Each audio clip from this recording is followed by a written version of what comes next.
అందరికీ నమస్కారం. నేను మీ హేమ సుబ్రహ్మణ్యన్. హోమ్ కుకింగ్ తెలుగుకి స్వాగతం. చాలా ఈజీగా కుక్కర్ పాస్తా ఎలా చేసుకోవాలో చూద్దాం.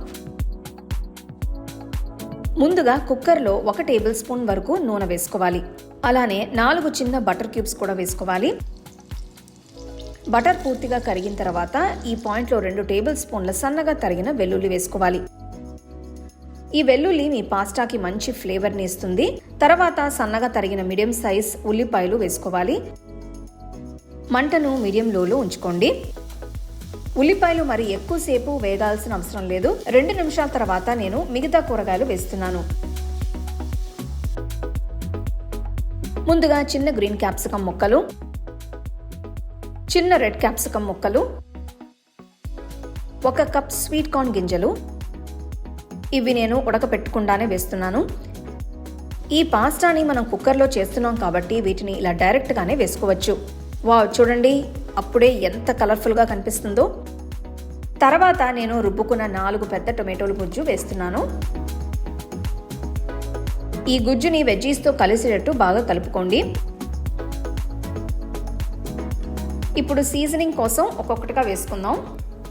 ముందుగా 1 టీ స్పూన్ ఉప్పు, 2 టీ స్పూన్ల కాశ్మీరీ కారం, 1 టీ స్పూన్ మిరియాల పొడి, 1 టీ స్పూన్ జీలకర్ర పొడి వేసి అన్నీ కలిసేటట్టు కలుపుకోవాలి. ఈ పాయింట్లో మంటని మీడియం హైలో పెట్టుకోండి. 5 నిమిషాల తర్వాత పచ్చివాసన అంతా పోయింది. ఇప్పుడు దీంట్లో 1/2 కప్ అంత టొమాటో కెచప్ వేసుకోవాలి. ఈ కెచప్ మసాలాలో ఫ్లేవర్స్ అన్నిటినీ కూడా కరెక్ట్గా బ్యాలెన్స్ చేస్తుంది. ఇప్పుడు చూడండి మసాలా అంతా కూడా దగ్గర పడింది.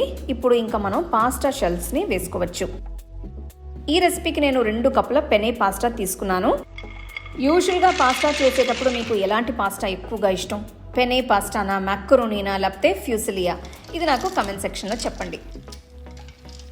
పాస్తా వేసి మొత్తం బాగా కలుపుకోండి. మసాలా ఎక్కువగా ఉన్నట్లు ఉంది, కానీ ఒక్కసారి పాస్తా ఉడికిన తర్వాత మసాలా మొత్తాన్ని అబ్జర్వ్ చేసుకుంటుంది. కాబట్టి మనకి ఇంత మసాలా ఉండాల్సిందే. తర్వాత 1 టీ స్పూన్ ఇటాలియన్ సీజనింగ్ వేస్తున్నాను. ఇది మీకు ఈజీగా సూపర్ మార్కెట్స్లో దొరుకుతుంది. మీరు దీనికోసం అక్కడ ట్రై చేయొచ్చు. అలానే ఎక్స్ట్రా ఫ్లేవర్ కోసం 1 టీ స్పూన్ ఆరిగానో కూడా వేస్తున్నాను. ఫైనల్గా 1/2 టీ స్పూన్ చిల్లీ ఫ్లేక్స్తో ఫినిష్ చేయొచ్చు.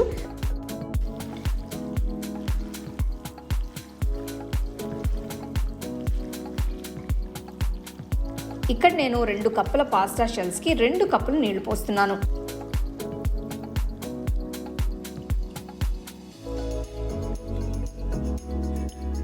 ఫ్లేమ్ని మీడియం హైలో ఉంచి మూత పెట్టి 1 విసిల్ వచ్చేంత వరకు ఉడకనివ్వాలి. 1 విసిల్ తర్వాత స్టవ్ ఆఫ్ చేసుకోవచ్చు. స్టవ్ ఆఫ్ చేసిన తర్వాత ప్రెషర్ మొత్తం పోయేంత వరకు ఆగండి. ఇప్పుడు మనం కుక్కర్ ఓపెన్ చేసుకుందాం. వావ్, చూడండి అసలు పాస్తా ఎంత పర్ఫెక్ట్గా ఉడికిందో. అలానే సాస్ మొత్తాన్ని కూడా ఆ పాస్తా బాగా అబ్జర్వ్ చేసుకుంది. చేసిన వెంటనే బాగా వేడివేడిగా మీరు సర్వ్ చేసుకోవచ్చు. నేను ఇదివరకు చేసిన పాస్తా రెసిపీ లింక్స్ కొంచెం ఇస్తాను, అవి కూడా మీరు ట్రై చేయొచ్చు.